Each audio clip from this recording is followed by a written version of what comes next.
Assalamualaikum warahmatullahi wabarakatuh.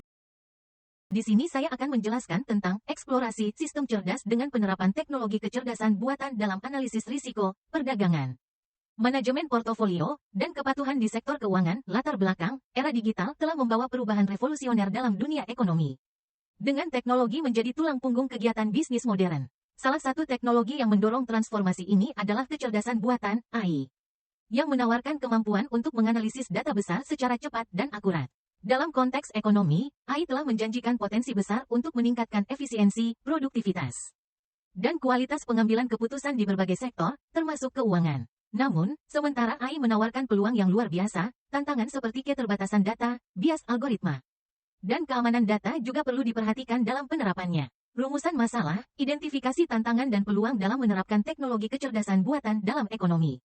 Mengapa kita perlu memahami bagaimana teknologi ini dapat meningkatkan analisis risiko, prediksi pasar, dan pengelolaan portofolio di sektor keuangan? Tujuan, 1. Menganalisis potensi penerapan teknologi kecerdasan buatan dalam berbagai aspek ekonomi, termasuk analisis risiko, perdagangan, manajemen portofolio, dan kepatuhan di sektor keuangan. 2. Memahami bagaimana teknologi kecerdasan buatan dapat meningkatkan efisiensi, produktivitas, dan kualitas pengambilan keputusan dalam aktivitas ekonomi. 3. Mengidentifikasi tantangan dan risiko yang terkait dengan penerapan teknologi kecerdasan buatan dalam ekonomi, serta mengembangkan pendekatan yang tepat untuk mengatasi masalah tersebut. Manfaat 1. Peningkatan efisiensi. Teknologi kecerdasan buatan dapat membantu meningkatkan efisiensi proses ekonomi dengan mengotomatiskan tugas-tugas rutin dan mengidentifikasi area-area di mana optimasi dapat dilakukan. 2. Analisis yang lebih akurat, dengan kemampuan analisis data yang canggih. Teknologi kecerdasan buatan dapat menghasilkan prediksi pasar yang lebih akurat dan pemahaman yang lebih mendalam tentang tren ekonomi. 3. Pengambilan keputusan yang lebih baik. Penggunaan teknologi kecerdasan buatan dapat memberikan wawasan yang lebih baik dan analisis yang lebih tepat waktu kepada pengambil keputusan ekonomi. Membantu mereka membuat keputusan yang lebih baik dan lebih terinformasi. 4. Inovasi dan pengembangan produk. Penerapan teknologi kecerdasan buatan dalam ekonomi juga dapat memicu inovasi baru dalam pengembangan produk dan layanan, membuka peluang baru bagi pertumbuhan dan perkembangan ekonomi. 5. Pengelolaan risiko yang lebih baik, dengan analisis data yang lebih mendalam, teknologi kecerdasan buatan dapat membantu dalam mengelola risiko secara lebih efektif. Memungkinkan organisasi untuk mengidentifikasi dan mengurangi potensi risiko dengan lebih baik. Dengan memahami tujuan dan manfaat penerapan teknologi kecerdasan buatan dalam ekonomi, kita dapat merencanakan pendekatan yang tepat untuk memanfaatkan potensi teknologi ini sambil meminimalkan risiko dan dampak negatifnya. Pembahasan. Analisis risiko. Teknologi kecerdasan buatan dapat digunakan untuk mengidentifikasi, mengukur, dan mengelola risiko dalam berbagai aspek ekonomi, termasuk risiko kredit, operasional, dan pasar. Algoritma pembelajaran mesin dapat digunakan untuk menganalisis pola historis dan prediksi masa depan, membantu organisasi dalam pengambilan keputusan berdasarkan risiko yang teridentifikasi. Perdagangan. Dalam perdagangan, teknologi kecerdasan buatan dapat digunakan untuk membuat prediksi pasar yang lebih akurat, mengidentifikasi peluang perdagangan, dan mengoptimalkan strategi perdagangan. Sistem perdagangan berbasis AI dapat merespons perubahan pasar dengan cepat dan mengoptimalkan eksekusi perdagangan secara otomatis.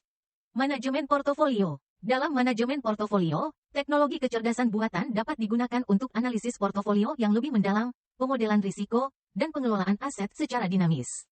Sistem kecerdasan buatan dapat memberikan rekomendasi investasi yang dipersonalisasi berdasarkan profil risiko dan tujuan investasi individu.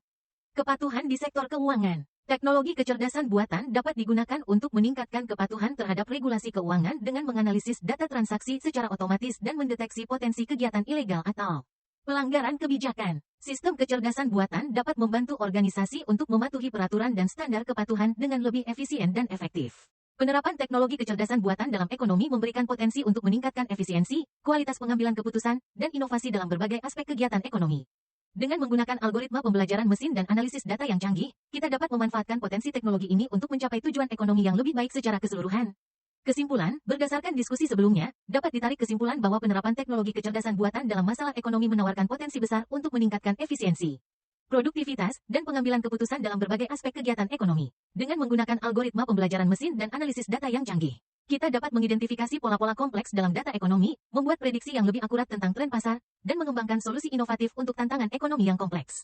Namun demikian, perlu diingat bahwa penerapan teknologi kecerdasan buatan juga menimbulkan sejumlah tantangan dan risiko yang perlu diperhatikan.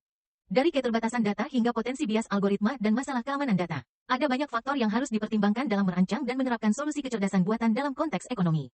Dengan demikian, kesimpulannya adalah bahwa sementara teknologi kecerdasan buatan menjanjikan kemajuan yang signifikan dalam efisiensi dan inovasi ekonomi, pendekatan yang hati-hati dan berkelanjutan diperlukan untuk memastikan bahwa manfaatnya dapat dimaksimalkan sambil mengurangi risiko dan memperhatikan dampaknya terhadap masyarakat secara keseluruhan. Sekian video saya, jika ada yang salah atau kurang sopan mohon maaf. Sekian dari saya, Assalamualaikum warahmatullahi wabarakatuh.